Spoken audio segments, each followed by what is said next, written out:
प्यारे बच्चों, आपका हमारे मैथ प्रतिभा क्लासेस चैनल में स्वागत है। आज हम समुच्चय चैप्टर के यहाँ पर हम समुच्चयों का समुच्चय, घात समुच्चय, समष्टीय समुच्चय तथा आश्रित समुच्चय के बारे में, जैसा कि बोर्ड में लिखा गया है, उसमें बताने चल रहे हैं।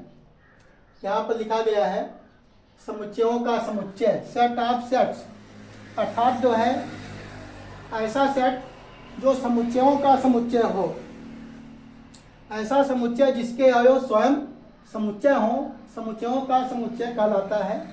जैसे हमारा शरीर क्या है, समुच्चयों का समुच्चय है, क्योंकि जो है हमारा शरीर अनेक कोशिकाओं से मिलकर बना है। कोशिकाओं का भी एक समुच्चय, और हमारा शरीर अनेक अंगों से मिलकर बना हुआ है, तो अंगों का समुच्चय है। और इस प्रकार से तमाम जो है हमारा शरीर क्या है, समुच्चयों का समुच्चय है। मतलब ऐसा समुच्चय जो विभिन्न समुच्चयों का भी समुच्चय होता है, उसे हम समुच्चयों का समुच्चय कहते हैं। अगला है आपका जो है घात समुच्चय, पावर सेट। यदि ए कोई समुच्चय है, तब ए के सभी उपसमुच्चयों के समुच्चय को ए का घात समुच्चय कहते हैं। इसे पावर ऑफ सेट ए से प्रदर्शित करते हैं।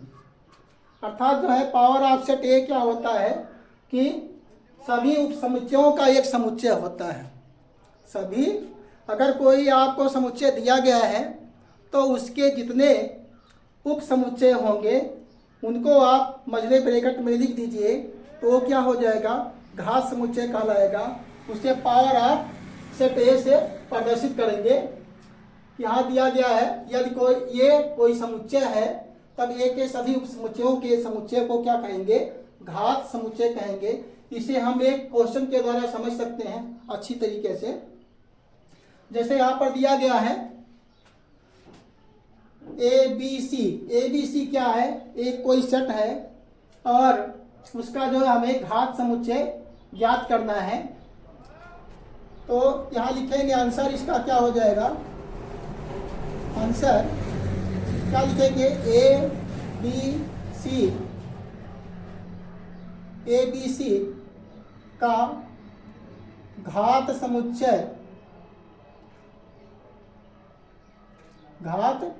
समुच्चय बराबर क्या हो जाएगा, इसके सभी उपसमुच्चयों को, पहले एक मझला ब्रैकेट लगा दीजिए क्योंकि हमें समुच्चय के अंतर्गत जो लिखना है। तो पहला इसका उपसमुच्चय क्या होगा, फाई क्या होता है, सभी समुच्चयों का एक उपसमुच्चय होता है। इसे फाई से प्रदर्शित करते हैं। कोई भी समुच्चय रहेगा तो उसका एक उपसमुच्चय क्या होता है, फाई होता है। बाद में क्या करेंगे, जो समुच्चय दिया गया है पहले हम क्या करेंगे, उनके एक एक अवयवों को लेंगे। यहाँ 3 अवयव दिए गए हैं, तो हम पहले अवयव के समुच्चय को लिखेंगे। तो क्या हो जाएगा आपका ए, और दूसरा क्या हो जाएगा आपका बी, और तीसरा क्या हो जाएगा आपका सी। इस प्रकार से हमने क्या किया, पहले एक एक अवयवों को लिख लिया। उसके बाद क्या करेंगे, 2-2 अवयवों को लिखा जाएगा। इनके 2-2 एलिमेंट के लिखेंगे, ए कामा बी,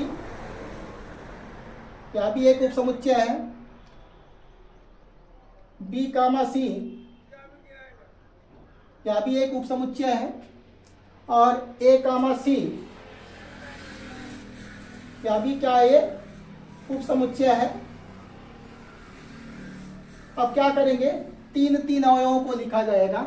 तीनों अवयव जो है एक साथ लिख लेंगे, ए, बी और सी। इस प्रकार से आप मझला ब्रैकेट में बंद कर दीजिए।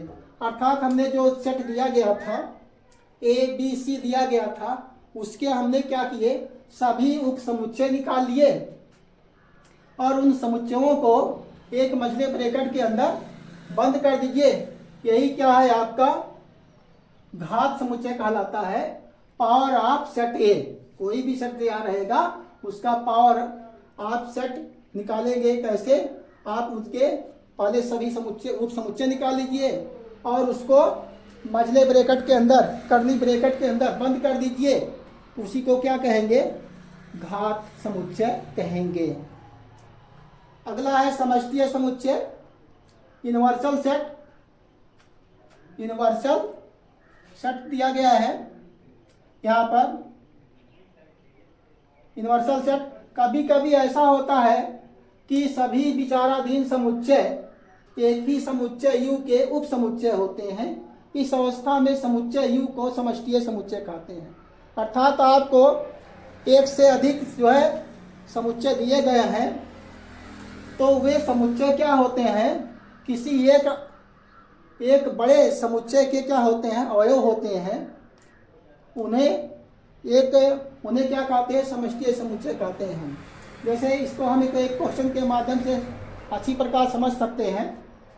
यहाँ पर आपको दिया गया है 3, 4, 5 आपका ये भी एक सेट है और 2, 3 ये भी एक सेट है, 1, 3 ये भी एक सेट है और 1 इसमें एक एलिमेंट है, ये भी एक सेट है। 1, 2, 3, 4, 5 ये भी एक सेट दिया गया है। इस प्रकार से आपको 1, 2, 3, 4, 5 यहाँ पर 5 सेट दिए गए हैं और इसका कार्य है उपयुक्त समष्टीय समुच्चय ज्ञात कीजिए। आपको इसका यूनिवर्सल सेट ज्ञात करना है। इसका यूनिवर्सल सेट ज्ञात करने के लिए आप क्या करेंगे? ऐसा समुच्चय बनाइए, एक ऐसा समुच्चय बनाइए जिसमें यह सभी एलिमेंट आ जाएं।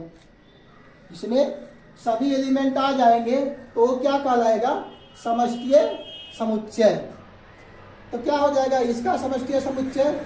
U बराबर क्या लिख सकते हैं हम? U बराबर आपका क्या हो जाएगा? यहाँ पर देखिए 1 सभी में 1 आ जाएगा, सभी में नहीं है लेकिन यहाँ पर है, जिसमें मतलब ऐसे एलिमेंटों का समुच्चय जिसमें सभी आ जाए, मतलब इसके सभी एलिमेंट उस समुच्चय के अंतर्गत आ जाएंगे तो वह क्या कहलाएगा? समष्टीय समुच्चय। तो 1 आ गया और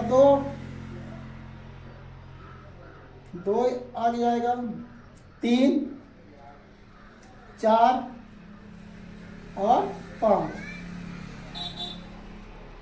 अर्थात ऐसा सेट होना चाहिए जिससे जो है आपको दिए गए जितने भी सेट हैं उसके एलिमेंट जो है उसमें बिलोंग करने चाहिए।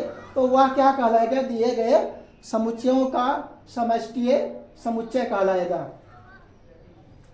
अगला कार्य है असंयुक्त समुच्चय या विसंगत समुच्चय, डिसजॉइंट सेट। डिसजॉइंट सेट 2 या 2 से अधिक समुच्चय विसंगत समुच्चय कहलाते हैं यदि उनमें कोई भी अवयव उभयनिष्ठ नहीं है। अर्थात जो है आपको 2 सेट दिए गए हैं या 2 से अधिक सेट दिए गए हैं जिसमें कोई भी एलिमेंट कॉमन नहीं है, कोई भी एलिमेंट कॉमन नहीं है, तो ऐसे समुच्चयों को क्या कहेंगे? विसंगत समुच्चय कहेंगे, क्योंकि उसमें कोई भी एलिमेंट कॉमन नहीं हो। इसको उदाहरण से आप समझ सकते हैं। यहाँ पर एक सेट दिया गया ए यहाँ पर दिया गया ABC, उसके एलिमेंट क्या है? ABC है। और दूसरा सेट दिया गया है B, यहाँ पर PQRS है। विसंगत समुच्चय है क्योंकि इनमें कोई भी अवयव उभयनिष्ठ नहीं है।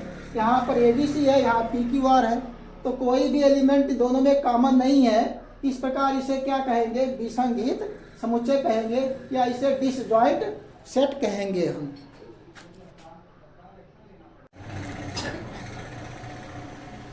हाँ देखिए आगे कह रहा है, यहाँ पर अगली हेडिंग है आपका है पूरक समुच्चय अर्थात कॉम्प्लीमेंट्री सेट। यदि ये एक समुच्चय है तथा U उसका समष्टीय समुच्चय है तो U के उन अवयवों का समुच्चय जो A में नहीं है A का पूरक समुच्चय कहलाता है। A के पूरक समुच्चय को A डैश से प्रदर्शित करते हैं।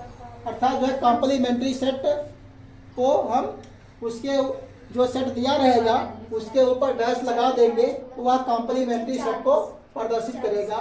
A dash equal x such that x belong U और x is not belong A. अर्थात जो है u के उन अवयवों का समुच्चय, u के उन अवयवों का समुच्चय जो ए में बिलोंग नहीं करते हैं कॉम्प्लीमेंट्री सेट कहलाता है। यहाँ हम इसको एक उदाहरण से समझ सकते हैं। यहाँ एक उदाहरण दिया गया है, क्वेश्चन है, यहाँ पर u बराबर 1 2 3 4 5 6 7 8 9, a बराबर दिया गया 1 2 3, तब a डैश आपको ज्ञात करना है। अर्थात जो है u के उन अवयवों का समुच्चय आप निकालिए। इसको हल कैसे करेंगे? हल करने के लिए आप यहाँ पर u के उन अवयवों का समुच्चय जो a में नहीं है, ये यहाँ पर लिखा गया x is not belong A, अर्थात जो है x जो है वह अवयव जो है a में बिलोंग नहीं करना चाहिए। तो आपका a डैश बराबर क्या हो जाएगा? यहाँ से देखो 1 2 3 a बिलोंग कर रहा है इसमें, लेकिन आपका यहाँ से 4 5 6 7 8 9 ये अवयव जो है इस सेट में नहीं है, ए में नहीं है, तो यह क्या हो जाएगा? आपका कॉम्प्लीमेंट्री सेट होगा। ये क्या होगा? कॉम्प्लीमेंट्री सेट होगा। किसका? ए का। Complementary set of A equal 4 5 6 7 8 9। इसी प्रकार आपको जो है अगला कह रहा है कि अंतर समुच्चय डिफरेंस सेट समुच्चय ए के उन अवयवों का समुच्चय ए के उन अवयवों यहाँ पर 2 बार लिख दिया गया है, उन अवयवों का समुच्चय जो बी के अवयव नहीं है, समुच्चय ए और बी का अंतर समुच्चय कहलाता है। अतः A minus B equal X is such that x belong A और x is not belong A. अर्थात ए माइनस बी क्या होता है? जो ऐसे अवयवों का समुच्चय जो ए में बिलोंग करेगा लेकिन बी में बिलोंग नहीं करेगा। इसी प्रकार B minus A x is such that x belong B और x is not belong A. अर्थात जो है बी माइनस ए क्या होता है? उन अवयवों का समुच्चय जो बी में उपस्थित हैं परंतु ए में उपस्थित नहीं है। इसको भी हम क्वेश्चन के माध्यम से समझ सकते हैं। ए बराबर दिया गया 1 2 3 4 5 6, बी बराबर दिया गया 3 4 5 6, तब आपको ए माइनस बी ज्ञात करना है। इसको हल करने के लिए क्या करेंगे? इसको हल करने के लिए आपको करना यह होगा, यहाँ लिखेंगे हल, यहाँ पर निकालना है आपको ए माइनस बी निकालेंगे। अर्थात जो है आपको ए माइनस बी बराबर क्या होगा? X is such that x belong A but not belong B. तो ऐसे कौन से अवयव हैं जो ए में बिलोंग कर रहे हैं लेकिन बी में बिलोंग नहीं कर रहे हैं? वही आपका ए माइनस बी होगा। तो यहाँ पर देखिए 1 ए में है लेकिन 2 में बी में नहीं है। 1 एलिमेंट क्या है? इसका अवयव है लेकिन इसका अवयव नहीं है। इसी प्रकार 2 आपका यहाँ पर जो है ए में बिलोंग कर रहा है लेकिन जो है यहाँ देखो ए में बिलोंग कर रहा है लेकिन बी में बिलोंग नहीं कर रहा था। अर्थात ए माइनस बी क्या होगा? उन अवयवों का समुच्चय जो ए में बिलोंग कर रहा है लेकिन बी में बिलोंग नहीं कर रहा था। यहाँ 2, यहाँ इसके बाद क्या आ जाएगा? ए के उन अवयवों का समुच्चय नॉट बिलोंग बी। आपका ये अंतर समुच्चय कहलाएगा। ये क्या कहलाएगा? अंतर समुच्चय हो जाएगा यह जो है आपका। इस प्रकार से हम आशा करते हैं आप अंतर समुच्चय और पूरक समुच्चय को इस प्रकार से अच्छी प्रकार से समझ पाए होंगे। यदि आपको वीडियो अच्छा लगे तो लाइक शेयर सब्सक्राइब जरूर कीजिए। सर जी